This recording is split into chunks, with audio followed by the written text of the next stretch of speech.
This is Roger from Showbiz Support, and I will show you Step 4, MagicPay, and the pay breakdown.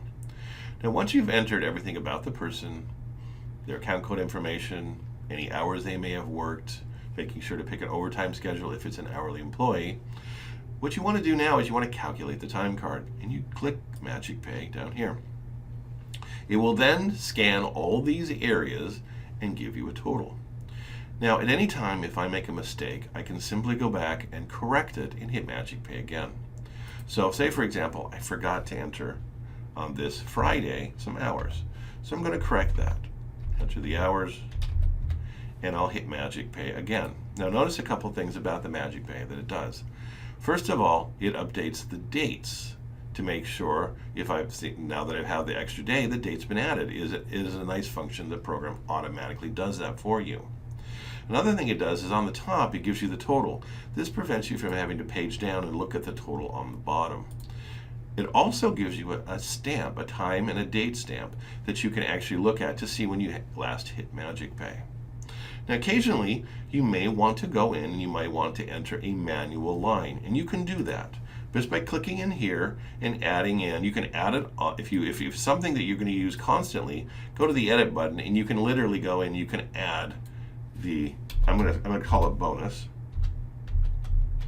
Okay, click in there, and now I can use it on every other time card. So if I click on it, and you can put it alphabetically if you want to too, it's up to you.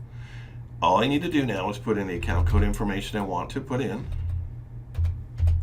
and then I just have to use the math in the program, and I'll just say it's 1 times 500. Now, the one thing that's nice about the program is we protect you. If you accidentally hit a keystroke in the program, when you hit MagicPay, it'll wipe it out, because it's going to scan and make sure that it's all correct. So if somebody actually bumps the keyboard and puts a number in here, it's going to clear it out. So what we do is we put a little function here called a lock. This actually protects you, because I do want to keep this in here, and I do want to save this bonus in the program. So now I can go ahead and hit MagicPay, and now everything's correct. And I've added that bonus in. Now, another thing that's nice is you can even copy these and paste them into subsequent days, because perhaps maybe you're breaking something out. You can also copy these and paste this into another person's time card. So that can be helpful if maybe perhaps an entire department is getting some kind of bonus. So just remember, if you make a mistake, hit MagicPay again, and then it will update the totals. Now, occasionally people will ask us, what is the difference between MagicPay Job and MagicPay Edit? Let me show you that. So this function actually works with the splitting. So watch the splitting episode or splitting by job tutorial to give more details, but I'm going to show you what happens here if I click, and I'm going to add each one of these. Now, see now how each one of these days has a different episode. Well, MagicPay Job, the way it breaks out is it breaks it out by episode, straight time, time and a half by episode.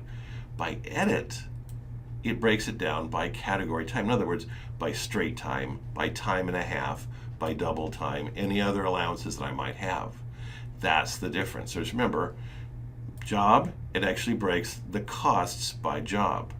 And there's also a nice little thing called pay subtotals. If you want to use it, you can hit MagicPay here, and it will also give you a little subtotal for each of these. Now, it offsets it a little bit over here, but it gives you a total for these two lines if you would like to use that. It is off by default, but it is a nice little function if you want to use this for splitting reasons. And that's how you pay. That's the MagicPay and the pay breakdown.